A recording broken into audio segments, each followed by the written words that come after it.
Le Pacifique s'est enfin calmé, mais c'est seulement aujourd'hui, en ce 50e jour de course, que l'on peut officialiser tout le mal qu'il a fait à la flotte du Vendée Globe, de plus en plus dispersée dans les mers du Sud. La première mauvaise nouvelle est l'abandon de Sébastien Josse. Il y a 3 jours, il avait été littéralement jeté à bas par une déferlante monstrueuse, avec à la clé de nombreux dommages. Sébastien se dirige vers la Nouvelle-Zélande. Le système de barre, c'est quand même vital dans ces mers-là. Je trouve pas ça raisonnable de continuer la course.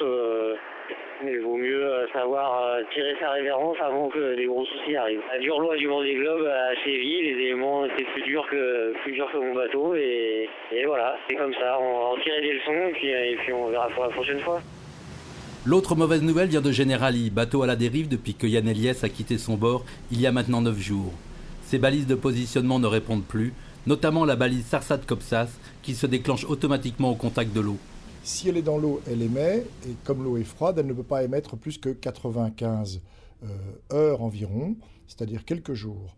Or, mathématiquement, entre le chavirage hypothétique du bateau et la fin de l'émission de cette balise Sarsat-Copsas, il y a quelques jours. Donc, je veux dire que le fonctionnement des balises a été parfaitement normal.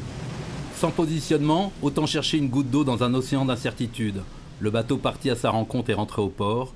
Encore à flot ou coulé, peu importe, le skipper de Generali ne reverra sans doute jamais son beau bateau. Heureusement, il n'y a pas que des mauvaises nouvelles, il y a les bonnes aussi. Marc Guillemot a pu renvoyer toute la grande voile de son Safran, preuve du succès de sa réparation. Et puis Jean-Pierre Dick croit lui aussi en son travail de chirurgien, même s'il convient de croiser fort les doigts. Voilà, on est juste pas loin du Nouvel An. Vous avez vu ma tête de Safran, c'est assez édifiant. Ça bouge encore un peu là, avec tous les systèmes de bout sont en place. Un gros travail d'entretien.